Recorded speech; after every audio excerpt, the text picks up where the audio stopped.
Atualidade com Marcos Figueiró. Olá, gente, estamos começando mais um programa Atualidade, aqui pela nossa rede litoral de comunicação. Hoje o programa está sendo gravado aqui nos estúdios da 25ª edição do Maremotos, aqui de Tramandaí. Gente, por isso que vocês vão ouvir alguns barulhos de motos, alguns barulhos de pessoas conversando, enfim, música. E hoje eu trouxe aqui para conversar conosco, com a minha audiência aqui do TV Litoral, o meu colega, comunicador, apresentador do programa Litoral News, que é o jornalista e apresentador do programa, Luciano Medina. Tudo Como bom, vai, Marcos? meu amigo? Que bacana poder estar aqui Prazer contigo. estar contigo aqui, cara. Show de bola. Poder compartilhar com a nossa audiência, poder trazer um pouquinho mais dessa tua expertise, desse teu conhecimento, Satisfação é toda minha. Aproveitar a tua visibilidade, né? Olha aí, a tua audiência também para trazer para mim. Olha, aqui. tu sabe que o canal 681 da Claro é o mais assistido do litoral. Está sendo mais assistido. Só para informar vocês, o 681 da Claro é o mais assistido canal de TV fechada do litoral. Não, e quem pensa, né, Luciano, que nós somos uma TV de streaming, tá enganado. Nós somos canal 681 em HD, gente, da Claro. E também lá no canal 6, também da NET, nós estamos com a TV Litoral. E agora também, né, Luciano, também rádio, né? E também rádio, a 100.7 FM, que também pode ser escutada através do site, o www.radiolitoral.com.br. Você pode acessar o www.radiolitoral.com.br, baixar o aplicativo e curtir música, informação e todo o nosso conteúdo aí da Rádio Litoral. Ô, Luciano, tu já tinha participado alguma vez aí do Maremotos? Eu já tinha vindo há muitos anos no Maremotos, eu sou muito ligado ao universo dos motoclubes, porque eu também gosto de tocar blues, né? Então eu acabei participando. Que instrumento tu toca? Eu toco guitarra. Guitarra. Exatamente. E agora, no caso, dentro dessa programação do Maremotos aí, tu também entrevistou muita gente, músicos também, né? Entrevistei o músico, entrevistei o Bruno Guzensky. Bruno Guzensky, que é o guitarrista da banda Swell, simpatia de entrevistado. Que se apresentou lá menino na casa, fantástico, um jovem guitarrista que está muito focado em estudar música e que está passando o som. Eu vou, claro, prestigiar o show da banda Swell. Muita satisfação, está muito bacana o 25º Maremoto, certo? Nós temos uma gastronomia diversificada aqui, tem o boi no rolete espetacular, que são 120 quilos de carne bovina numa única peça, é a metade de um boi, certo? Feito durante 12 horas, é absolutamente sensacional,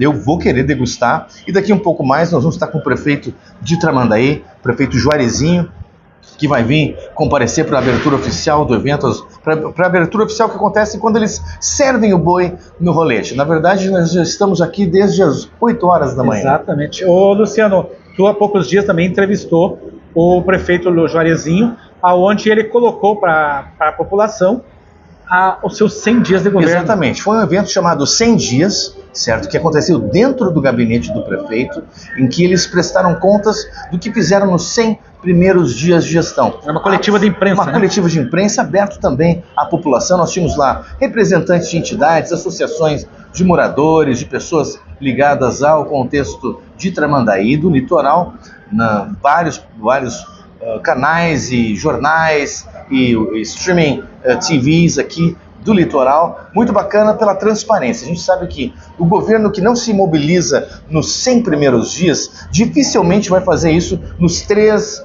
anos e 9 meses restantes. Sim. Certo? Que aquilo que se faz nos 100 primeiros dias é determinante para o resto da gestão. Parabéns para a Prefeitura de Tramandaí, que está promovendo o diálogo, a transparência, a aproximação com a comunidade, mas a gente pensa que, realmente, transparência ela depende de uma decisão de gestão. Ou os gestores decidem ser transparentes, ou as ferramentas de transparência que se tem são muito especializadas, como o portal da transparência. Você tem que ser praticamente economista para conseguir entender as informações que estão colocadas no portal da transparência, e era isso justamente que eu queria falar para ti, Marcos. Acho que uma das funções importantes do jornalista, do comunicador, do radialista, do repórter, é levar informações para as pessoas que sejam reais e tentar interpretar, dar uma opinião, não que isso tire a isenção do jornalismo, mas interpretar essa informação para as pessoas. Que quem é jornalista ou comunicador vive imerso no universo das informações e tem mais facilidade, mais elementos para conseguir interpretar o que está acontecendo no cenário local, regional, nacional, mundial, tem mais elementos para conseguir interpretar. Mas quem não é tão afeito a esse universo tem mais dificuldade, é injusto com o cidadão que a gente não venha a procurar interpretar a informação para ele. Então nós temos no Brasil uma produção de notícias escandalosas que é absolutamente incrível, né? Porque todos os dias nós temos uma notícia absurda. Notícias no campo do crime, nossa, eu todos os dias no Litoral News acabo dando alguma notícia terrível, de assassinatos com extrema violência, de apreensão de drogas, de armas, todo tipo de crime todos os dias. Eu já inclusive falei com a minha colega a produtora Bruna Soares, um abraço aí para Bruna. Eu disse, eu não estou repetindo a notícia, hein? Porque eu acho que eu estou prendendo a mesma pessoa todos os dias, porque todos os dias são quantidades grandes de droga, armas de calibre 38, armas de calibre 9mm, e parece que é a mesma mesa de elementos apreendidos. O crime se repete. O crime se repete muito. A impressão que eu tenho, nós entrevistamos hoje aqui o presidente de um motoclube que também foi policial militar, que disse, não, o problema é que eles são presos, mas são soltos. Então acaba realmente acontecendo isso que eu estou te falando, Marcos. A mesma pessoa é presa várias vezes. Isso a gente tem que ter mais ferramentas na nossa sociedade para coibir o crime. Nós estamos com uma epidemia de impunidade no Brasil. O sistema prisional não dá conta, o sistema judiciário não dá conta, né? E eu acho que as nossas leis aí, Luciano, são muito falhas, né? Eu acho que estão muito ultrapassadas. E são retrógradas, são leis são antigas. Não é bem retrógradas. Eu acho que é retrógrada, né? São leis antigas, ultrapassadas. Então, né? Aquelas penas, ir para a prisão não é mais algo assustador. Mesmo as nossas prisões estando entre as mais horríveis, mais desumanas, mais sujas do mundo. O Presídio Central, que é aqui no Rio Grande do Sul, na região metropolitana, já foi considerado o pior presídio do Brasil, certo? Com as piores condições de carceragem do Brasil. Então, alguma coisa muito errada está acontecendo, certo? Nas nossas leis. Parece que os parlamentares preferem ficar discutindo pautas que me parecem enlatadas, né? Como o 8 de janeiro, o golpe que não foi golpe, mas que foi golpe, que era minuta de golpe, mas que não se concretizou, mas que podia ter sido planejado, mas não foi. Então, ficam nessa pauta extremamente repetitiva, chata, e não discutem os problemas reais das pessoas. Por isso, Luciano, desculpa, por favor. Não discutem os problemas reais das pessoas e não se preocupam em achar soluções para a vida real.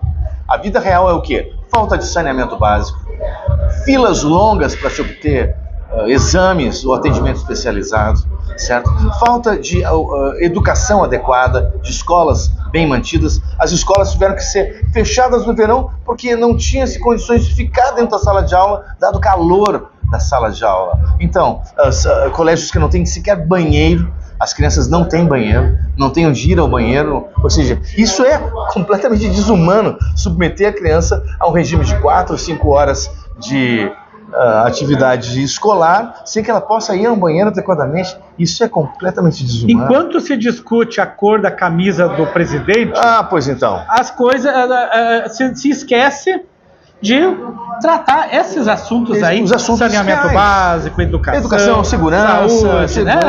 Tudo, né, Exatamente. Luciano? Por isso que quando a gente tem oportunidade e a nossa arma do comunicador é o microfone. Por isso que nós temos que hoje ter muito cuidado o tipo de informação que prestamos. Com certeza. Nós temos que ter muito cuidado com o tipo de opinião que emitimos. Né? Nós temos que investigar, como tu mesmo disseste antes, nós temos que investigar se aquela informação ela é verdadeira, se aquela ali não é mais boa origem, se ela não é fake news. Exatamente. Né? O que a gente sempre procura fazer, certo? E a TV Litoral é trazer algum entrevistado envolvido na situação, certo? Na verdade, o jornalismo deveria ter como obrigação ética certo? E essa é a função. Comunicador, radialista, repórter, jornalista são profissionais que trabalham dentro do mesmo ambiente de trabalho, mas que exercem funções diferentes. Uma das atividades do jornalista é o parâmetro ético, certo? Nós temos mais versões de uma mesma história, certo? Temos mais pontos de vista sobre um mesmo fato, que não prevaleça unicamente um ponto de vista. Tem gente que está, por exemplo, defendendo, dizendo que os 6 bilhões que foram subtraídos dos aposentados nesse golpe do INSS foi muito pouco. Que absurdo, né? Foi muito pouco, que aquilo ali não era significativo no contexto desses pensionistas, que era um valor, e que isso seria uma tentativa da extrema-direita de desgastar os candidatos para 2026 que vem da esquerda. Então, é óbvio que isso é uma interpretação completamente enviesada, certo? Corrupção é corrupção, certo? Subtrair o dinheiro que não é seu de cofres públicos é corrupção, mas, de novo, o Brasil virou o paraíso dos estelionatários, né? Porque você faz promessas absurdas num canal de internet, por exemplo, de que você vai ter 6 dígitos na sua conta, 6 zeros a mais na sua conta em 7 dias. Peraí, você vai ganhar em 7 dias, a partir do nada, a partir do zero, 100, 200, 300 mil reais, 1 milhão de reais. E isso, as pessoas fazem essa promessa. Inclusive tinha um portal chamado 6x7 que fazia essa promessa abertamente. Então a internet hoje simplesmente virou um armadilheiro de golpes. Eu já caí em golpes. Toda vez que a minha mãe faz uma compra na internet, eu digo: olha, mãe, primeiro conversa comigo. Porque outro dia ela chegou para mim e disse: não, Luciano, nós temos que ir lá na Caixa Econômica Federal, porque tem dinheiro esperando por mim lá. Mas como assim, mãe? Tu não tem nem conta na Caixa? Não, mas eu já paguei, inclusive, a taxinha para retirar o dinheiro. Caiu no golpe. Caiu no golpe. Eu comprei um celular do Tesla, que não fabrica celulares. Olha só. Então, assim, então virou o paraíso dos estelionatários, dos influencers irresponsáveis, certo? Que não influenciam coisa alguma, que ficam. Tem pessoas que não são médicos, receitando dietas, receitando medicamentos caseiros, receitando, né, formas de melhorar a saúde das pessoas de forma completamente irresponsável. Tem pessoas que não são nutricionistas dizendo que esse alimento faz bem, que aquele alimento faz mal, certo? Tem pessoas que não são professores de educação física promovendo sequências de exercícios para você ter resultados muito rápidos. Perca a barriga em 15 dias. Peraí, a gente sabe que não se perde a barriga em 15 dias, a não ser que você fique doente. Nem aquele pai de santo que diz que traga o teu namorado em 5 dias. Não, claro que isso é um absurdo. Agora, nós tivemos recentemente um caso aqui no litoral da mulher trans que injetou silicone industrial nas nádegas e veio a óbito, a Caroline. Sim. Nós trouxemos um cirurgião plástico ao Litoral News, o Dr. Ibsen Jarley, que atende aqui no litoral, que é um cirurgião plástico de ampla experiência, para falarmos sobre essa questão da injeção de silicone em partes do corpo, se isso é possível, se isso é tão perigoso quanto realmente parece, mas as pessoas, na busca desesperada pela estética perfeita, se submetem a procedimentos absurdos. E as pessoas que fazem esses procedimentos não são punidas adequadamente, certo? Essa pessoa que injetou o silicone nessa mulher trans já tinha matado outras pessoas. Como é que ela continuava solta? E, Luciano, lá no Litoral News, quando chega a informação para vocês, qual é a primeira atitude? A origem dela. Da onde partiu essa informação? Né? Se ela partiu, por exemplo, de um site oficial de uma prefeitura, de um governo de estado, de um tribunal, ou se nós não repassamos informações de influencers, de portais que não tenham origem e especialmente que não tenham alguém que assina a matéria e é responsável técnico pela matéria. Então, se pergunta assim, jornalismo, né? Na minha opinião, o jornalismo, ele passa por um processo de destruição no Brasil. O jornalismo é uma ferramenta fundamental para a democracia, é um dos pilares da democracia, porque aquelas pessoas que não querem que alguma informação circule, né, vão encontrar no jornalista aquele profissional que vai dar a informação. Inclusive tem um filósofo francês, o Roland Barthes, que perguntado sobre o que era jornalismo, ele disse, bom, jornalismo é falar o que alguém não quer ouvir. Publicidade é falar o que todas as pessoas querem ouvir.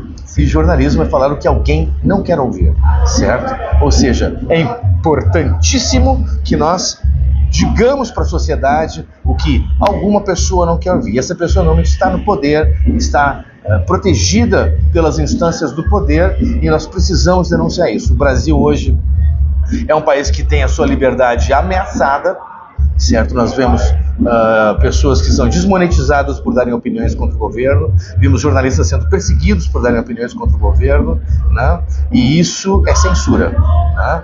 Isso é censura. Claro que a responsabilidade pela informação é a profissão do jornalismo, o parâmetro ético, né? Nós temos mais de uma versão da história, nós escutarmos mais de um partícipe daquele contexto. Então essa é uma das coisas que a gente pratica na Litoral News, né?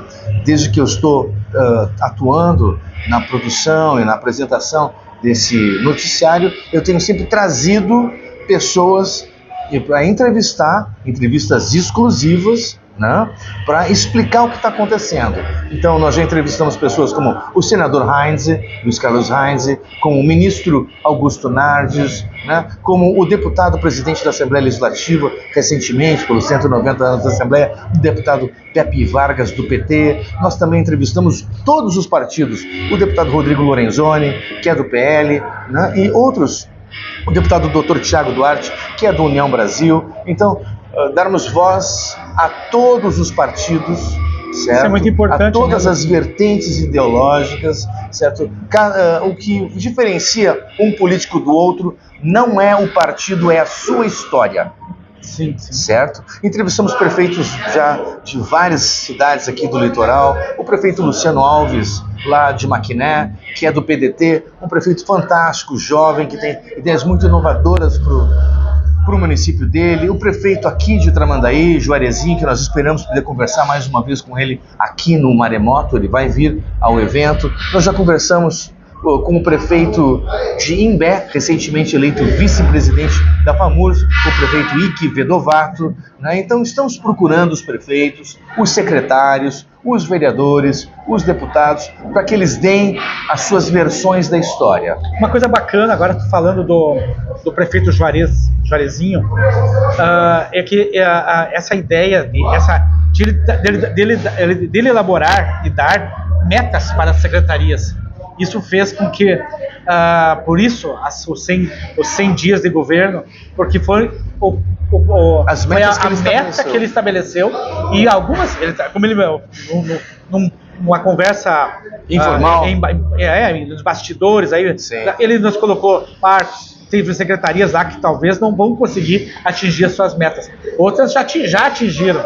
É muito bacana isso. E muito ele comentou isso no evento. E muito bacana também, né, Luciano? Ele trazer e convocar a imprensa para que seja dada toda essa visibilidade e trazer informando. E com humildade também informar que algumas secretarias também não conseguiram. Sabe que uma das coisas que ele comentou durante o evento dos 100 dias é que aquelas secretarias que não tinham atingido as metas estabelecidas, que era uma minoria, porque 97% das metas foram alcançadas, né, que essas secretarias não alcançaram as metas em função de circunstâncias da burocracia, em função de circunstâncias que não estavam sob o controle dos secretários. O início da gestão é sempre difícil, porque na verdade você está fazendo a gestão de uma administração que você herdou da gestão anterior. Sim. Então você está organizando a casa. Eles foram muito ágeis em Tramandaí, fizeram um início de mandato muito feliz do meu ponto de vista. Espero que prospere o desenvolvimento. Essa é uma característica do Litoral Norte, é uma parte do Rio Grande do Sul, é uma região do Rio Grande do Sul que está se desenvolvendo muito rapidamente, muito. E muito bacana também, né, Luciano, essa parceria do prefeito e vice, né? Eles estão ali, eles estão interligados nos seus objetivos, porque o partido do vice-prefeito é o partido que estava no poder antes. E o Juarezinho, do MDB, ele está dando continuidade, então, todo aquele trabalho que já vinha sendo feito do prefeito anterior, mas agora dando, então, dando a sua cara, mostrando o trabalho que ele que pretende implementar no município de Tramandaí. E Tramandaí, hoje, é uma das cidades que mais cresce aí no litoral norte. Visivelmente. É uma cidade que nós temos mais de 46 prédios sendo erguidos neste momento em Tramandaí. Nós temos mercados que estão chegando, supermercados grandes marcas que estão se instalando. Visivelmente, o que está acontecendo agora durante esse feriado do 1º de maio, que é absolutamente observável, é que existe um afluxo, é claro, são 250 mil carros que vão circular na Freeway durante o período do feriadão de 1º de maio. E que, mesmo assim, o movimento ele aumenta, mas ele não aumenta muito fora daquilo que já existe. Ou seja, a cidade já funciona durante o ano todo, certo? A cidade já tem o seu comércio aberto, as suas ruas com grande circulação de veículos durante o ano todo, e esses turistas que vêm aqui encontram uma cidade que está viva, está ativa. Não encontram um balneário vazio e mofado, não. Encontram uma cidade extremamente ativa, vibrante, viva, e me parece que esse processo é irreversível de desenvolvimento. A tendência é que essa região venha a crescer muito. O que eu observei, eu li um artigo há mais ou menos uns 6 meses atrás sobre a ocupação litorânea dos estados que têm costa no Brasil. E o Rio Grande do Sul, incrivelmente, dos estados que têm região costeira, a gente pode mencionar então Santa Catarina, Paraná, São Paulo, Espírito Santo, os estados do Nordeste e do extremo norte do Brasil, todos esses estados que têm região costeira, o Rio Grande do Sul era o que tinha a menor ocupação, certo? Portanto, tinha a maior possibilidade de ocupação, certo? Me parece que a população do Rio Grande do Sul e de algumas áreas próximas perceberam isso e perceberam essa grande oportunidade de ocupar uma região que tem um bioma muito bonito. Nós estamos aqui às margens do rio Tramandaí, é belíssimo, certo? É um delta de um rio que se encontra com o mar, é extremamente bonito, né? E muito agradável, o clima muito propício. A gente está aqui no 5º mês do ano, eu estou vestindo uma... Pois é, tá de manga curta, E nós estamos na beira da Lagoa do Armazém, que fica aqui do lado do aqui, lado, né? E ninguém está passando frio de jeito nenhum.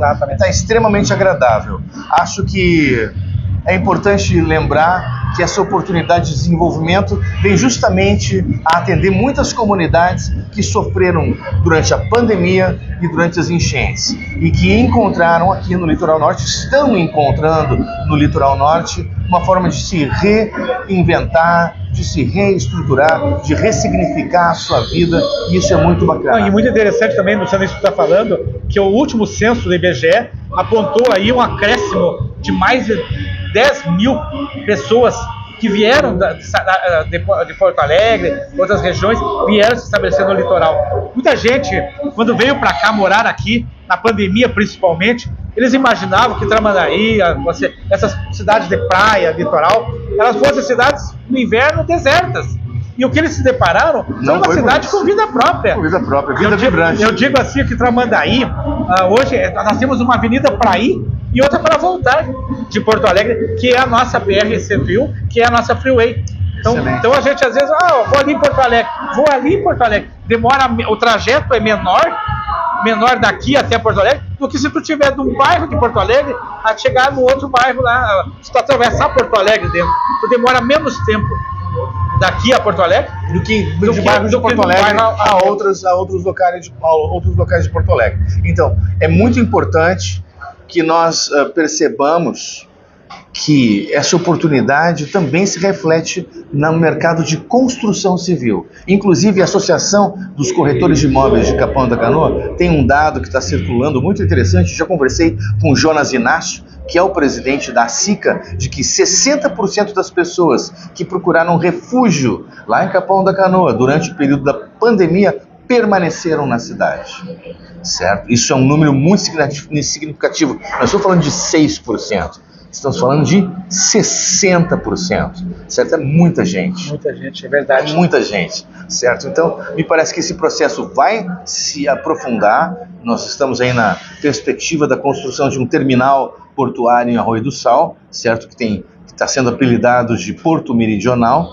Né? E que algumas cidades litorâneas, tipo Tramandaí, já está articulando de trazer os portos secos para essa região. Tu vê, o porto lá em Arroio do Sal já está movimentando toda a economia do Rio Grande do Sul, na verdade. Não só aqui do litoral, mas isso vai impactar positivamente a atividade na Serra Gaúcha, que vai ter um porto mais próximo para escoar seus produtos, para receber insumos para a produção nas indústrias da Serra Gaúcha, que são muito, muito vibrantes, muito potentes. Então, acredito que isso vai movimentar toda a economia do Rio Grande do Sul. O que eu acho um pouco preocupante é que a estrutura rodoviária comporte os 50 milhões de toneladas que estão previstos para circularem nesse terminal portuário. Vamos esperar que aconteça alguma coisa. Recentemente aconteceu uma audiência pública aqui na Câmara de Vereadores de Cidreira, que foi promovida pelo deputado Rodrigo Lorenzoni, deputado estadual, uma audiência da Assembleia dentro de uma Câmara de Vereadores sobre a RS 040.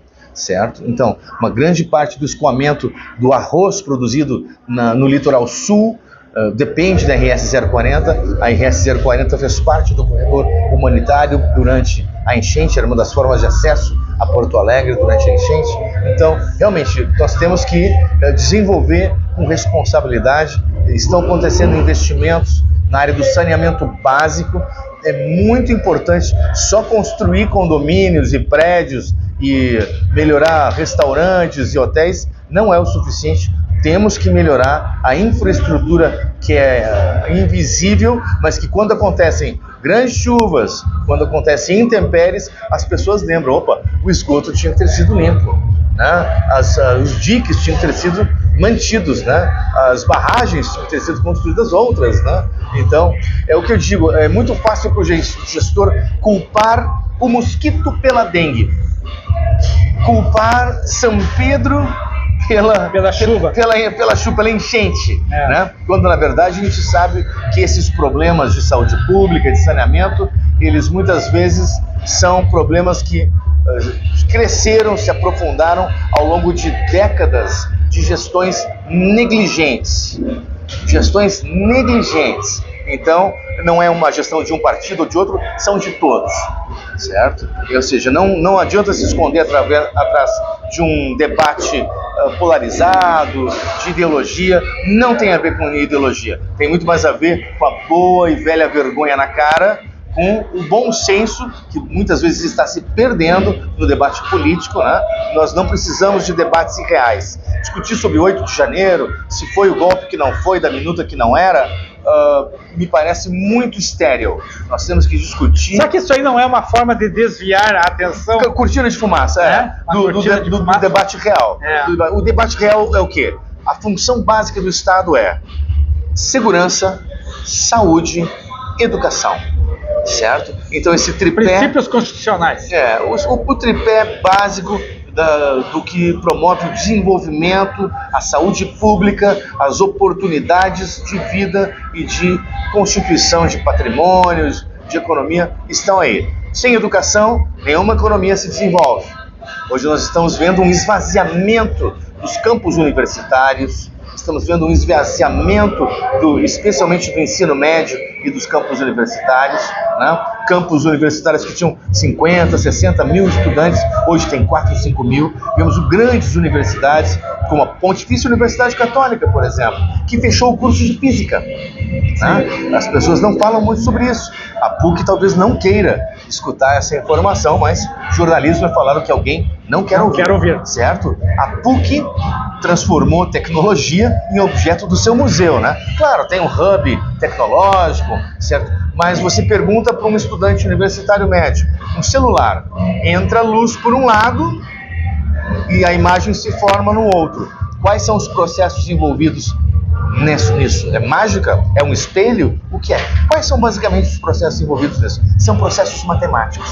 O celular é uma calculadora, certo? Que comprime e descomprime gráficos de zeros e uns, de bits, gráficos de tempo por variação eletromagnética. É basicamente um processo matemático. Essa resposta, 99% dos nossos estudantes universitários não conseguem dar.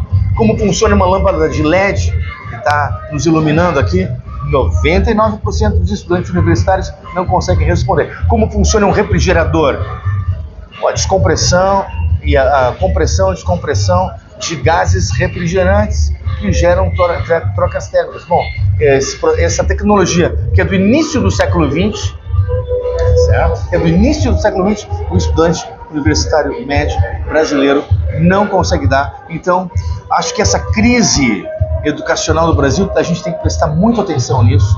Os professores estão sendo negligenciados.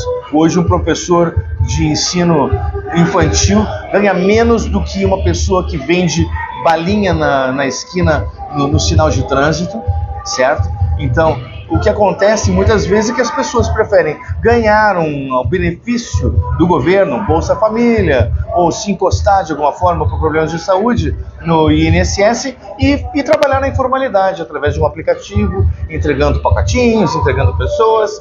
Então, nós estamos promovendo a derrocada, o colapso econômico brasileiro. Isso aí, Luciano Medina, apresentador, comunicador e apresentador aí da nossa rede Litoral de comunicação, apresenta o programa Litoral News. Litoral News.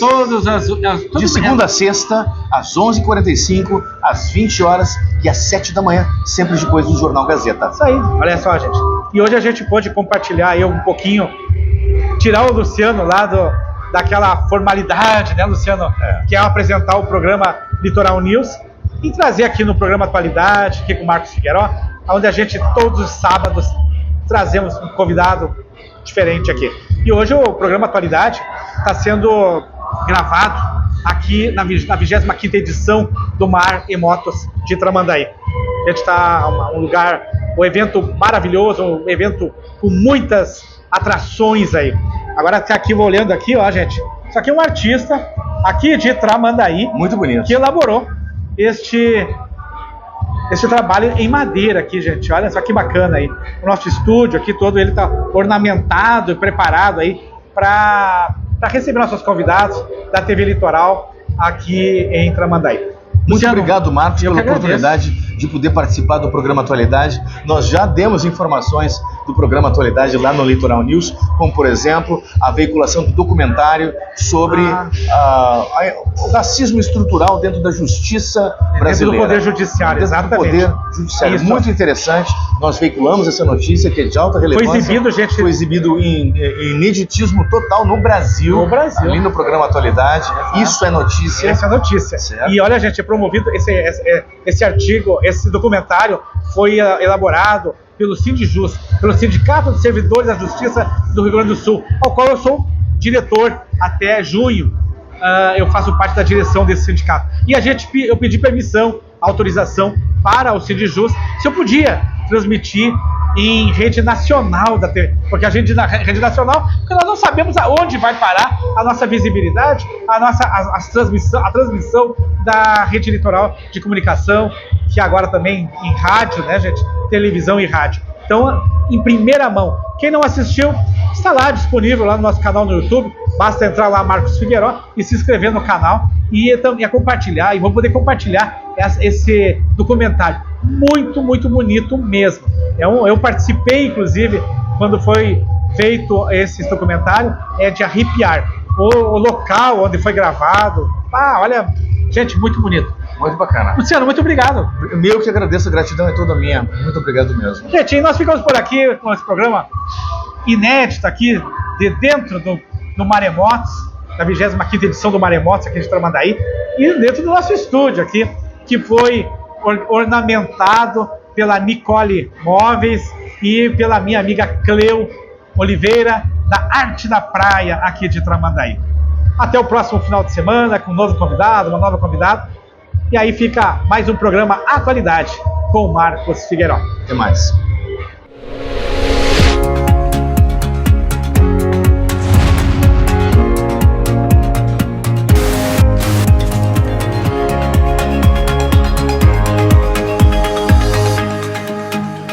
Atualidade com Marcos Figueiró.